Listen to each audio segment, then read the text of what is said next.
Every afternoon, Thomas the Tank Engine puffs along his branch line with Annie and Clarabelle. First, they pass the water mill. Next, they come to a big farm. Then, they can see a bridge with a village nestled either side of it. This is a special place.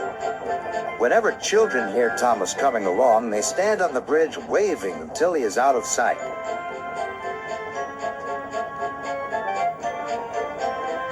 One day, Thomas was running late. He had stopped at the signal before the bridge to talk to some new children. Percy the Green Engine was waiting too. "Hurry up, Thomas," called Percy when the signal dropped. "If you're late, Sir Topham Hatt may get a new engine to replace you." He would never do that, thought Thomas, but he was worried. Next day, Thomas hurried along the line. Just ahead was the goods yard.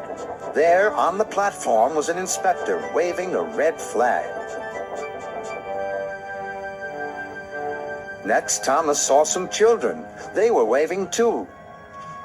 Something must be wrong, thought Thomas. This station is for goods, not passengers. "Help, Thomas, help! We're glad to see you," called the children. "Please, will you take us home?" The station master explained to Thomas's driver that the school bus had broken down, and all the parents would be worried if the children were late. Thomas waited as the children walked down from the bridge.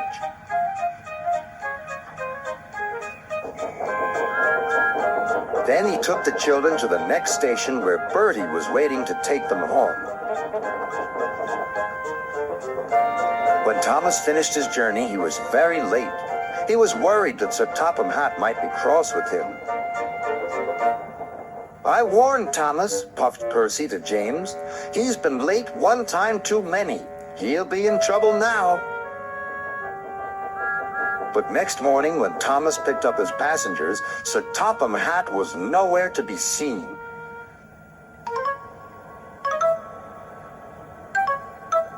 "Thank goodness," sighed Thomas.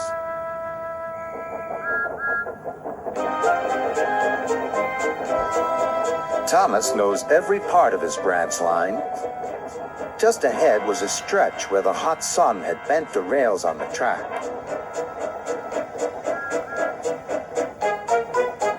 "Careful, Thomas," called his driver, but it was too late.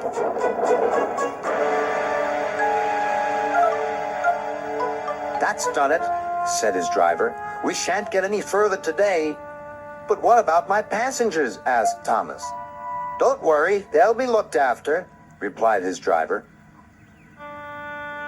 While workmen repaired the line, Thomas had to shunt freight cars in the yard. Bertie came to see her. "I understand you need my help again." "Yes, Bertie," replied Thomas sadly. "I can't run without my rails." Bertie set off to collect Thomas's passengers.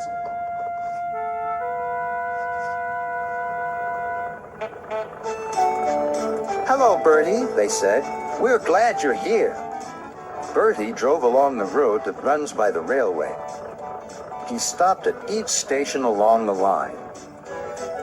Sometimes he stopped between stations to let people off closer to their homes.